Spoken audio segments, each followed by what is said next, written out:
Well, I'm Master Sergeant Francis, again, to conclude our stand. Now, first we're going to look at a couple ways in which the situation back then mirrors what the United States has to face right now in Afghanistan and Iraq. Back then, unrest in Mexico caused an attack on the homeland. And currently, unrest in countries like Iraq, Afghanistan, and other countries throughout the Middle East has caused attack on U.S. interests abroad and also here at home as we experienced at 9/11. In addition, the U.S. policy towards various countries has also limited the soldiers' ability to carry out their mission in these various conflicts that we have had recently, as it was back then when Pancho Villa came into United States and attacked Columbus, New Mexico. Now, for this stand, we're going to look at what portion of the NCO Creed applies. And the portion that we came up with is the portion that says, officers of my unit will have maximum time to accomplish their duties. They will not have to accomplish mine.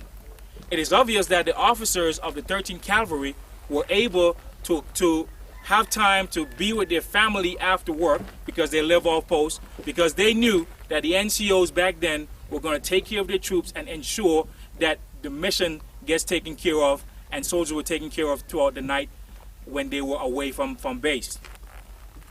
Now, as far as the Army values, all of the Army values apply here. However, I will just cover two values at this time.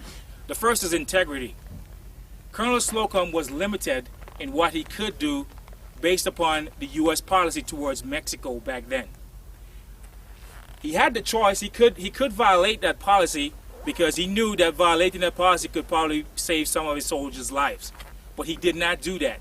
His men were vigilant in guarding the border, and also kept with the legal policy of the United States at that time. Now, the next value I want to speak about is personal courage. The soldiers of the 13th Cavalry exhibit outstanding personal courage. They had been stationed in this austere environment from 1914, leading up to that attack which happened in 1916.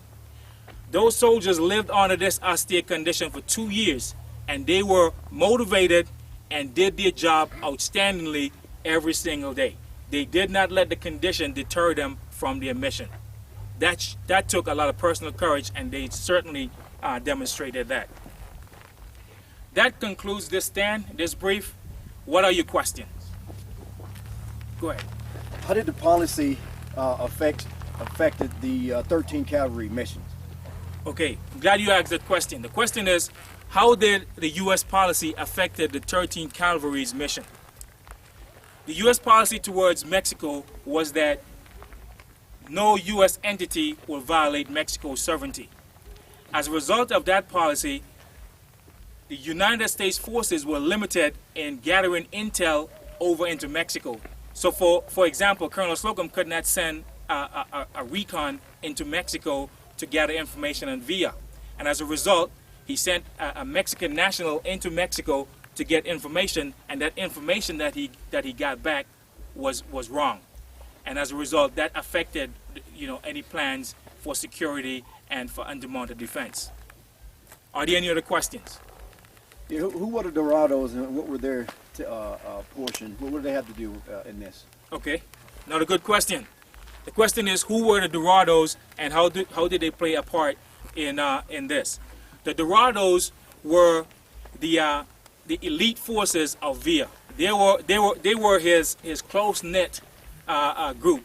They were called the Dorados, or the Golden Ones, because they were with Villa from the start. They were his trusted right and left hand folks, his go-to folks to make sure that the mission happens. Are there any further questions? If there are no further questions, this concludes our brief, and will be followed by stand number 2.